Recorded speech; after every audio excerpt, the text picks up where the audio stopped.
तो hi students, आज हम आ गए हैं नॉर्मेलिटी का कॉन्सेप्ट लेके। हमने इस सेगमेंट में नंबर ऑफ मोल्स निकालना सीखा है, मोलैरिटी निकालनी सीखी है। देखिए कौन कौन सा हमने कॉन्सेप्ट सीख लिया। मोल्स निकालने सीख लिए, दूसरा हमने मोल फ्रैक्शन सीखी, और उसके बाद हमने मोलैरिटी का कॉन्सेप्ट अच्छी तरह से कर लिया। और अब एक और कॉन्सेप्ट जो मोलैलिटी का, वो भी हमने कर लिया। आज की वीडियो में हम करेंगे नॉर्मेलिटी का कॉन्सेप्ट। तो आइए शुरू करते हैं। नॉर्मेलिटी भी एक कंसंट्रेशन टर्म है, जैसे कि बाकी कंसंट्रेशन टर्म्स हमने पढ़ी है। तो normality is denoted by capital M. सबसे पहले बच्चों हम करेंगे इसका फॉर्मूला, इसकी डेफिनेशन और फिर यूनिट्स और वेरियस रिलेशंस। नॉर्मेलिटी है क्या? देखिए नॉर्मेलिटी में जो फॉर्मूला यूज होगा वो बहुत ही अच्छा से समझने वाला।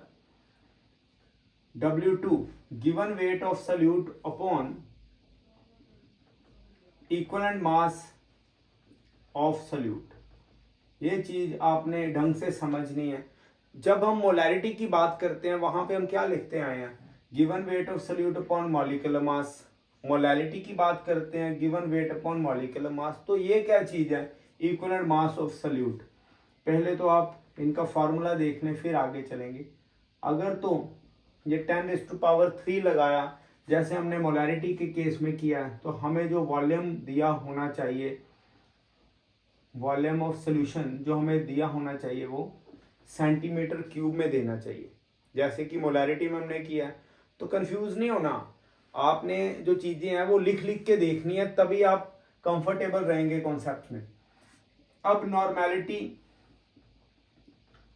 Upon equivalent mass of solute, ये बिल्कुल एज इट इज चलेगा, सेम ही है। अब आपको पता लग गया ये 1 मैंने क्यों लगवाया। ये देखिए ये सब ट्रिक फार्मूलाज हैं, हमेशा आपने एक ही फार्मूला के ऊपर रिस्ट्रिक्टेड नहीं रहना। तो ये कब लगेगा बच्चों? 1 तब लगेगा जब वॉल्यूम किस में दिया हो? लीटर्स में। वो डेसीलीटर भी हो सकता है, मिलीलीटर और सेंटीलीटर भी, इसमें कोई दिक्कत वाली बात नहीं होनी चाहिए आपको। अब हम जो मेन कॉन्सेप्ट है उसके ऊपर आए।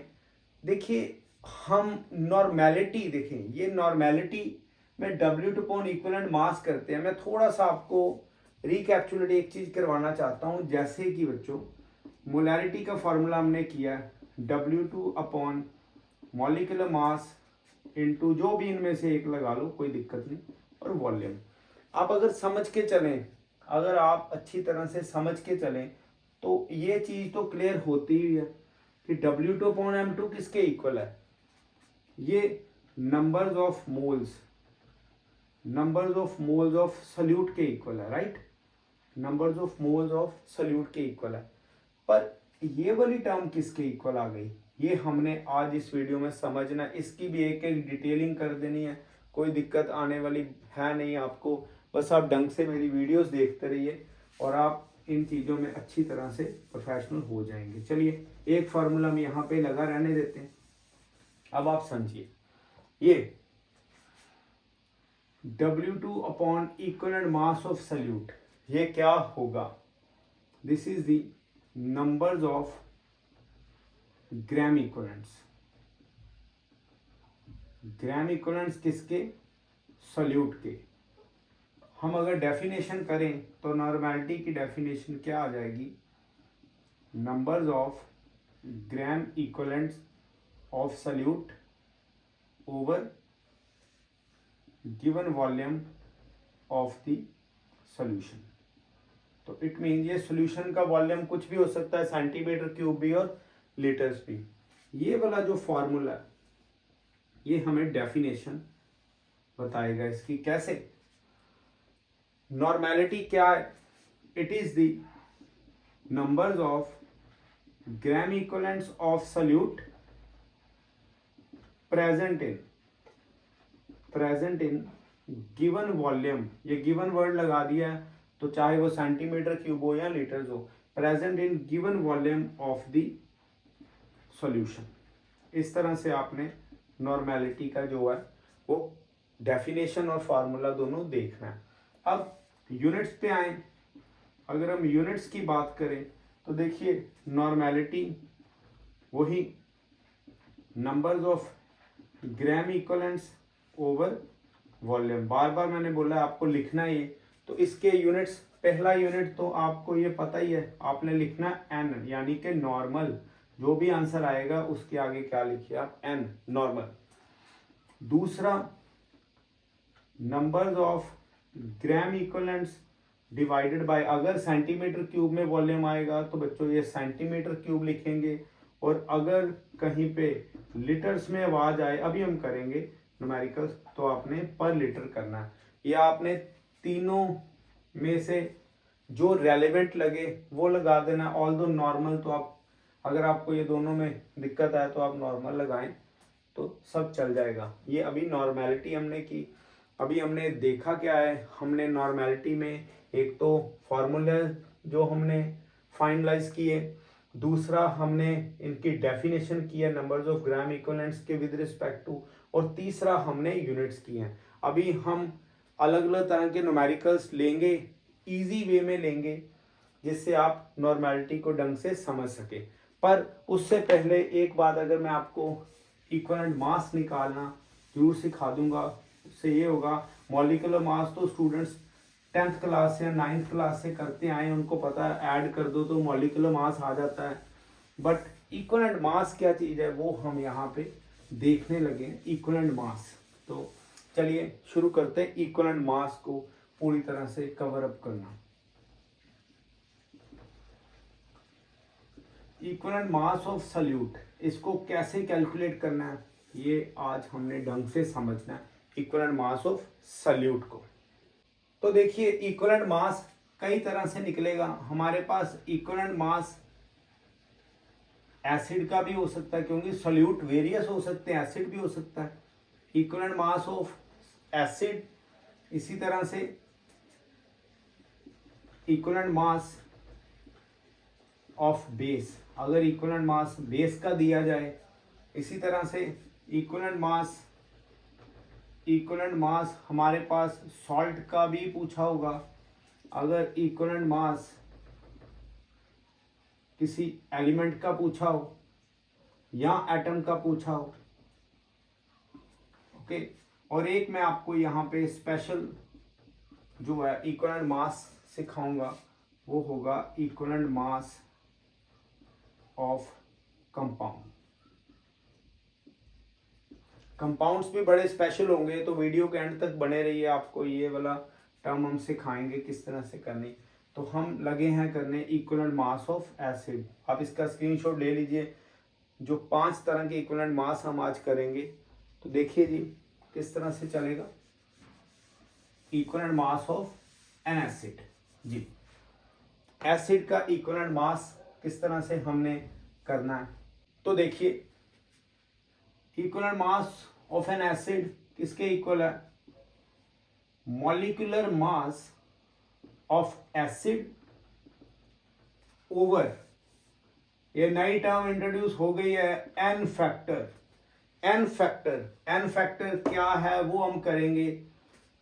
देखिए in case of acid n factor, और वैलेंसी फैक्टर इसे बोलते हैं, एन फैक्टर या वैलेंसी फैक्टर, एन फैक्टर या वैलेंसी फैक्टर। तो वो क्या होगा, is equal to H positive ions. H positive ions acid के अंदर जो होंगे वो उसके एन फैक्टर होंगे। जैसे कि हम कुछ एसिड्स लेंगे, ये बच्चों सल्फ्यूरिक एसिड में आप अगर देखें तो अगर मैं इसका स्ट्रक्चर ड्रॉ करूं, देखिए क्रैमिंग चीज़ों की करनी नहीं है, उससे हमेशा फंसोगे आप, क्रैमिंग नहीं करनी। देखिए कई जगह ये बताया तो जाता है कि जितने एच लगे हैं उसका एन फैक्टर लगा दो, बट ऐसा है नहीं। इसमें तो आ जाएगा ठीक, 1-2 और एसिड्स में आ जाएगा, बट अगर एक्सेप्शनल केसेस आए तो आप फंसेंगे। जैसे कि मैं यहाँ पे बताने लगा हूँ, ऑल्दो हमें स्ट्रक्चर नहीं याद भी होता, बट आप फिर भी नजर रखिए, जो जो मैं करवा रहा हूँ इन्हीं पे आप फोकस कर सकते हैं। अब ऑक्सीजन हाइड्रोजन से ज्यादा इलेक्ट्रोनेगेटिव है, तो ये क्या करेगी, इसके इलेक्ट्रॉन अपनी तरफ लेके इसको क्या कर देगी, इलेक्ट्रॉन डेफिशिएंट बना देगी। इसी तरह से ये भी इलेक्ट्रॉन डेफिशिएंट बन जाएगी। तो कितना एन फैक्टर आ गया इसका, एन फैक्टर सल्फ्यूरिक एसिड का हमारे पास आ गया बच्चों 2।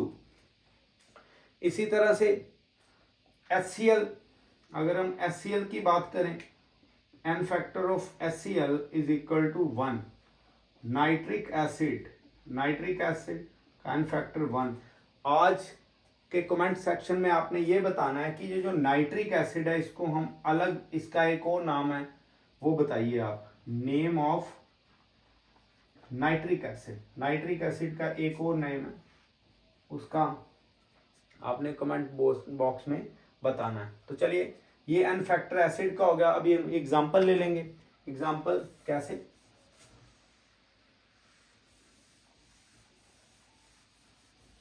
जैसे कुछ एक्सेप्शनल एसिड्स में हैं जिनके एन फैक्टर्स हम अभी आपको, जैसे कि ये देखिए, ये बताने लगे हैं। दिस इज फॉस्फोरिक एसिड,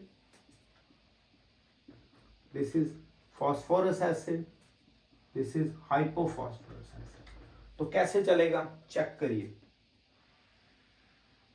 मैं आपको वो वाली जो मिथ है उसको नेलिफाई करने लगा हूं कि जितने एच है उतना ही एन फैक्टर होगा। जैसे कि इसका स्ट्रक्चर देखें, फॉस्फोरस 5 बॉन्ड बनाएगी, तो ये आप हाइड्रोजन्स लगाइए यहाँ पे, देखिए हाइड्रोजन, 3 हाइड्रोजन है। अब ऑक्सीजन एक एक लगा दो, 1 2 और 3। अब इसमें ऑक्सीजन हाइड्रोजन से ज्यादा इलेक्ट्रॉन नेगेटिव है, तो ये क्या होगा, ये हाइड्रोजन को इलेक्ट्रॉन डेफिशिएंट बनाएगी। तो 3H पॉजिटिव है, तो इसका एन फैक्टर कितना आ गया, 3। ये तो चलो देख के आ गया। अब इसमें देखिए बच्चों, इसमें आपने ये देखो 1H 2H और ये 3H। अब कितने ऑक्सीजन बचे, एक तो ऊपर लग गया हुआ है, यहाँ पे 3 थे, एक लग गया, 2 बचे। इनमें से किसी भी हाइड्रोजन के साथ ऑक्सीजन लगा दो। मैं यहाँ पे ऑक्सीजन लगाने लगा हूँ, एक इधर और एक इधर। तो अब इसका एन फैक्टर काउंट करिए। ऑक्सीजन ने तो हाइड्रोजन को इलेक्ट्रॉन डेफिशिएंट बना ही देना, तो इसका एन फैक्टर कितना आ गया, 2। आप चेक कर लीजिए, मैं स्टार लगाने लगा हूं। हाइड्रोजन 3 है, एन फैक्टर इसका 2 आया। अब इसमें देखिए, अगर हम इसकी ड्रॉ करें स्ट्रक्चर, तो इस तरह से आएगा, हाइड्रोजन हाइड्रोजन हाइड्रोजन। कितने ऑक्सीजन बचे, 1। तो इन तीनों में से किसी के साथ लगा दो। मैं यहाँ पे ऑक्सीजन लगाने लगा हूं, ये देखिए ये, और ऑक्सीजन हाइड्रोजन से इलेक्ट्रॉन लेगी, तो इसका एन फैक्टर कितना आ गया, 1। तो आपने अच्छी तरह से ये चीजें समझनी है। केमिस्ट्री इजी जरूर है, बट ये टेक्निकल है, इसीलिए रट्टा यहाँ पे नहीं चलता बच्चों। हो गया, फटाफट करिए, पता लग गया ये सारा। चलिए मैं रब कर रहा हूं यहाँ पे। इक्विवेलेंट मास ऑफ एसिड हमने निकाल लिया। अगर मैं एक और एग्जांपल यहाँ पे क्वेश्चन के तौर पे कर दूं कि आपने अगर कैलकुलेट करना है, calculate n factor of sulphuric acid, तो किस तरह से आएगा, equivalent n factor of sulphuric acid and also equivalent mass of sulphuric acid. Sulphuric acid का भी एक सेकंड नेम है, वो भी आप बताएंगे कमेंट सेक्शन में। तो मैं यहाँ पे सॉल्यूशन लिखने लगा हूँ, चेक करिए बच्चों। एन फैक्टर तो इसका आप स्ट्रक्चर से देखिए, आप अगर एन फैक्टर इसका स्ट्रक्चर से देखेंगे तो क्या आ जाएगा, एन फैक्टर इसका 2। ये हो गया एन फैक्टर 2। अब इक्विवेलेंट मास, गौर से समझना इसको, ऑफ सल्फ्यूरिक एसिड, इसका फार्मूला क्या है, molecular mass of H2SO4 over इसके एन फैक्टर या वैलेंसी फैक्टर। तो हम यहाँ पे सॉल्व कर सकते हैं बच्चों। मॉलिक्यूलर मास सल्फ्यूरिक एसिड का 98 ओवर एन फैक्टर 2, तो हमने इसका इक्विवेलेंट मास कितना लगा दिया, 49 यहाँ पे लगा दिया। तो ये स्ट्रेटजी आपने यूज़ करनी है। आज हमने एसिड के ऊपर भी फोकस किया, पहले बहुत लंबा लेक्चर होने वाला है, छोटे छोटे लेक्चर्स में नॉर्मेलिटी समझ नहीं लगेगी, इसीलिए एक एक सिंगल पॉइंट ही इम्पॉर्टेंट है, अच्छी तरह से आपने समझ के चलना है बच्चों। चलिए अब हम नेक्स्ट करेंगे। नेक्स्ट जो हमारे पास इक्विवेलेंट मास है वो आएगा बेटा बेस का। तो equivalent mass of base, base में भी एन फैक्टर सेम तरह से यहाँ पे डिनोमिनेटर पे, बट इसको हमने हाइड्रोक्सल आयंस लेना है। वहां पे हमने एसिड के केस में H पॉजिटिव लिया, यहाँ पे हमने हाइड्रोक्सल आयन लिया। तो अब हाइड्रोक्सल आयन से कैसे, जैसे कि सोडियम हाइड्रोक्साइड का एन फैक्टर 1 है, कैल्शियम हाइड्रोक्साइड का एन फैक्टर बेटा 2, एल्यूमिनियम हाइड्रोक्साइड का एन फैक्टर 3। तो इनमें से आप एक एग्जांपल पकड़ के चलिए, जैसे कि हम यहां पे एग्जांपल लेंगे equivalent mass of sodium hydroxide निकालें। मुझे सोडियम हाइड्रोक्साइड का भी एक नाम आप बताएंगे, वैसे तो इसे sodium hydroxide alkali caustic soda बोलते, एक और नेम है वो आप लिखेंगे, बताइएगा। Molecular mass of sodium hydroxide over n factor, right, इसमें हाइड्रोक्सल आयन। अब मॉलिक्यूलर मास कितना है जी एन फैक्टर का, it is 40 gram per mole over n factor इसका कितना है, जितने इसके हाइड्रोक्सल आयन है 1, तो इसका आंसर आ गया 40। तो इक्विवेलेंट मास ऑफ बेस, हमने यहाँ पे बेस आएगा जी, क्योंकि उधर हमने चेंज कर दिया, इधर किया नहीं है। तो ये इक्विवेलेंट मास ऑफ बेस हमने निकाल लिया, एसिड भी देख लिया, बेस भी देख लिया, उसकी एक छोटी सी एग्जांपल भी कर लिया। चीजें डिटेलिंग में करनी है, बार बार हम आपको कह रहे हैं चीजें डिटेलिंग में ही चलेंगी। जल्दी जल्दी नोट्स देख के फटाफट रट्टे नहीं लगाने, उनकी डेप्थ तक जाना है। कॉपी और पेन के साथ हमेशा लेक्चर देखेंगे, ये नहीं कि किसी तरह से भी आप बस रट्टा लगाओ, और रट्टे लगाने वाली चीज़ें जब आप एग्जामिनेशन हॉल से बाहर आएंगे वो भूल जाती है, ठीक है। Not applicable to every student, but होता ऐसे ही है मोस्ट ऑफ दी केसेस में। जो बच्चे सोचते हैं हम एग्ज़ाम को जितना पास आने दें फिर पढ़ेंगे, तो ठीक है जी आने दीजिए हफ्ता। आपने देखा होगा जब एग्ज़ाम में 10 दिन की छुट्टियां आ गई, सपोज फिजिक्स का आज पेपर दे के आए और केमिस्ट्री में 10 छुट्टियां, तो बच्चे पहले कम से कम पहला दिन जैसे आए हैं वो तब भी सोएंगे, अगले दिन भी सोएंगे, मतलब वो अपनी तरफ से ही एक परसेप्शन बना के चलते हैं, कोई बात नहीं अभी छुट्टियां, बट फिर बाद में चीज़ें हाथ में नहीं आती। तो आपको जब कभी भी लगे कि मेरा टाइम वेस्ट हो रहा है, आपने पढ़ना ही है, अभी आपके लिए सिर्फ पढ़ाई ही सब कुछ है और कहीं उधर भटकने की ज़रूरत नहीं। तो चलिए टाइम वेस्ट ना करते हुए यहाँ पे इक्विवेलेंट मास ऑफ सॉल्ट निकालेंगे।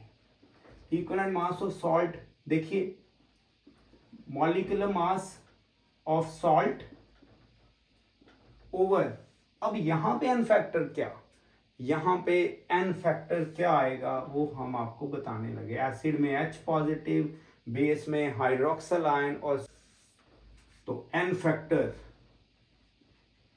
Factor of salt is equal to positive charge, इसका आपने मैग्नीट्यूड देखना है पॉजिटिव चार्ज का। कैसे, यहाँ पे मैं एग्जांपल से कवर करवाऊंगा जी। आपको क्वेश्चन आ जाए equivalent mass of sodium chloride, that would be molecular mass of NaCl upon positive charge. तो बच्चों आप देखेंगे ये NaCl को यहाँ पे ब्रेक डाउन करवाएं तो ये आ जाएगा पॉजिटिव प्लस Cl नेगेटिव। तो यहाँ पे किस तरह से बच्चों, molecular mass 58.5 upon positive charge 1, तो इसका आ जाएगा 58.5। तो ऐसे आपने कॉन्सेप्ट जो है वो क्लैरिटी के साथ चलाना। अब आ गया इक्वलेंट मास ऑफ सॉल्ट के बाद, इक्वलेंट मास ऑफ सॉल्ट के बाद हम नेक्स्ट करेंगे equivalent mass of element, equivalent mass of element. Element का equivalent mass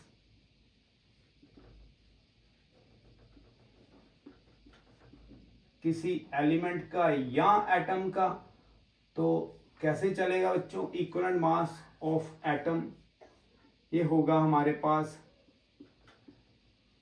atomic mass of atom या एलिमेंट, जैसे भी आप लिख सकते हैं, ओवर एन फैक्टर इसका क्या होगा?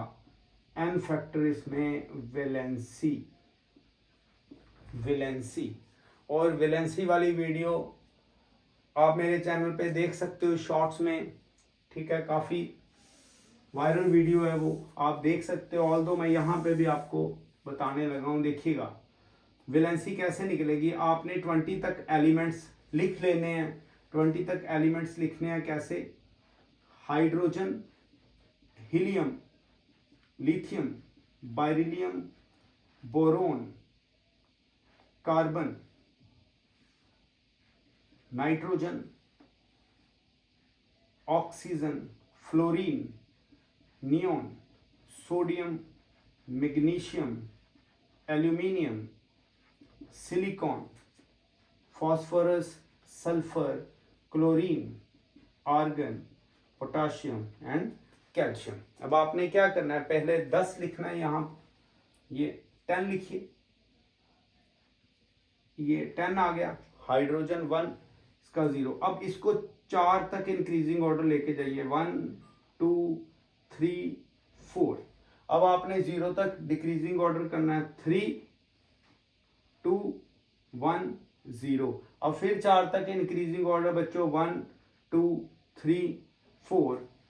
अब फिर 0 तक डिक्रीजिंग ऑर्डर, 3 2 1 0। अब जहां तक इंक्रीजिंग ऑर्डर जाता है 1 और 2। तो ये जो ब्लू में लिखे गए हैं ये इनकी क्या होगी? ये सभी दोनों, ये सभी ये वैलेंसी होंगी। तो मैं आपको एक एग्जांपल और देने लगा हूं, यहाँ पे चेक करिए, ये देख लो एक बार, रब करेंगे। चलिए देखिए,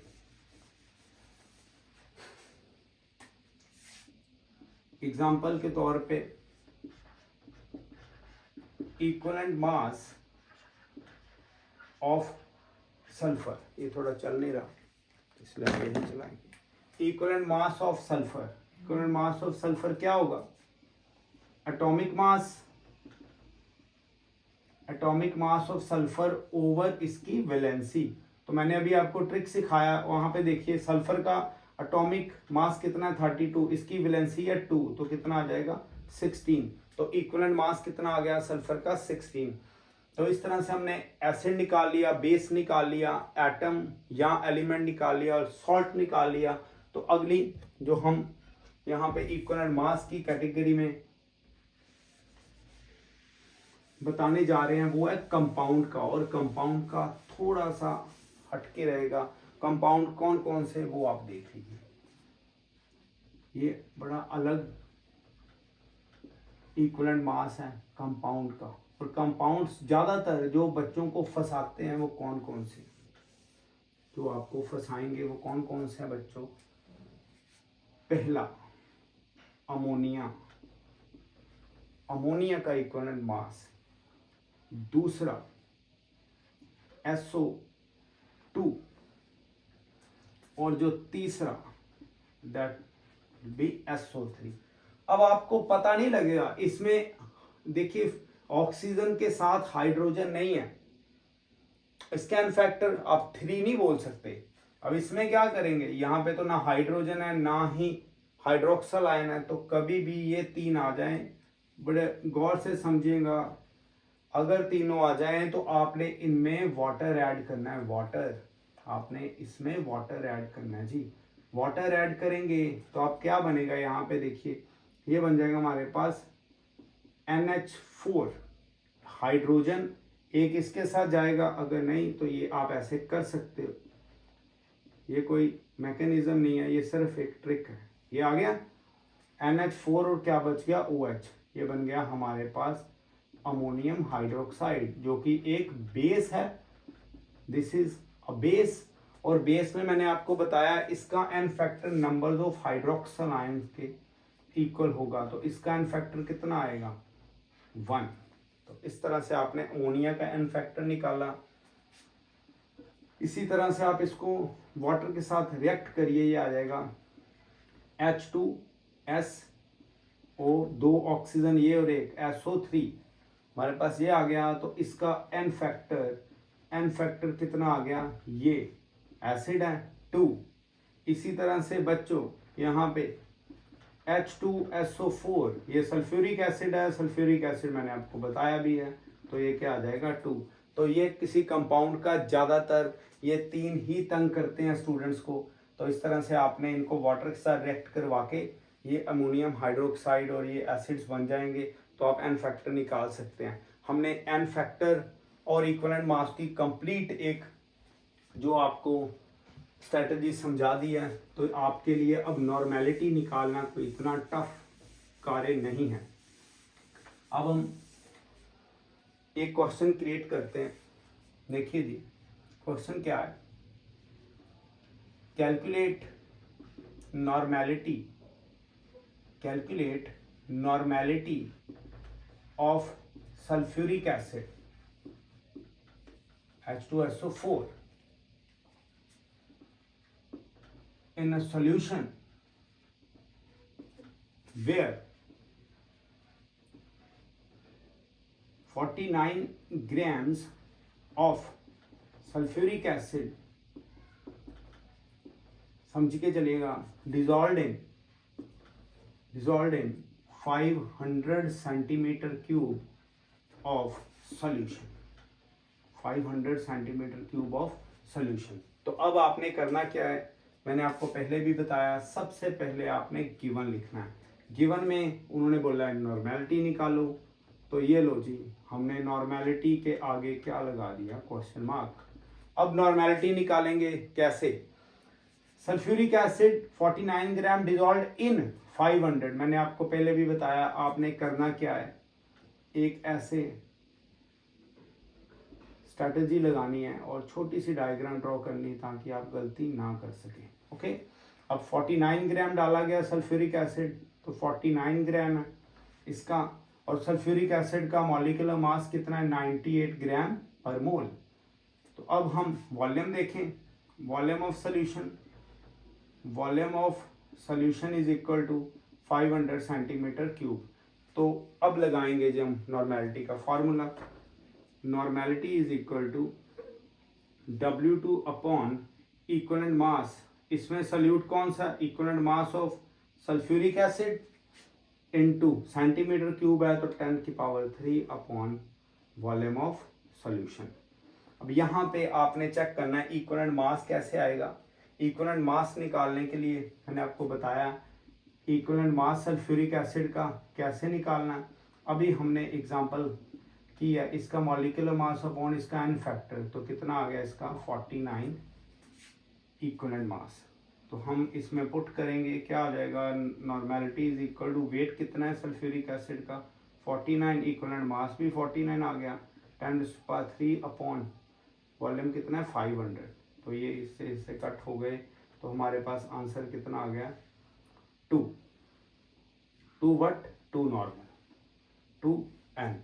नॉर्मल। तो अगर आपने इसका यूनिट लगाना है तो ऐसे आ जाएगा 2 number of gram equivalents over, ये किसमें है सेंटीमीटर क्यूब में। तो ये हमने नॉर्मेलिटी का आज कॉन्सेप्ट किया और इसमें कुछ पॉइंट्स नोट डाउन करने वाले हैं। पहले आप ऐसा एक न्यूमेरिकल करिए, मैं आपको, जैसे ये लॉन्ग वीडियो है, मैं आपको 5-5 या 7-7 मिनट की वीडियोस डालता हूँ पेपर पे, जो आपको मैं न्यूमेरिकल्स सॉल्व करके बताता हूँ, तो आपने उसको भी समझना है। और एक न्यूमेरिकल जितने भी हम डालें, डेली का 1 या 2 न्यूमेरिकल, तो आपने उनको नोट डाउन करके रखना है और बिना डरे ये सारे कॉन्सेप्ट्स करने। नॉर्मेलिटी इम्पॉर्टेंट टर्म है, कई जगह ये बोला जाता है, ये सिलेबस में नहीं है, ये इसको कट भी करवा देते कई स्कूल्स में, तो ऐसा करना नहीं है आपने। नॉर्मेलिटी के बिना जो है, आगे मैं आपको बताऊंगा, मोलैरिटी और नॉर्मेलिटी का रिलेशन चलता है। कई बार नॉर्मेलिटी दी होती है, मोलैरिटी निकालने को कहते हैं, तो आपने नॉर्मेलिटी को समझ के चलना है, इसको हमने निगलेक्ट नहीं करना। अब देखिए नॉर्मेलिटी समझी है तो हमें इक्विवेलेंट मास के बड़े ह्यूज कॉन्सेप्ट्स आ गए हैं। तो आज की वीडियो हम यहाँ पे ख़त्म करते हैं। अभी नॉर्मेलिटी का आगे रिलेशंस करने हैं, बट वीडियो बहुत लंबी हो जाएगी, तो इसलिए आप यहाँ पे ख़त्म करेंगे और कल हम इसके रिलेटेड और आगे वीडियो डालेंगे। थैंक यू वेरी मच, पढ़ते रहिए।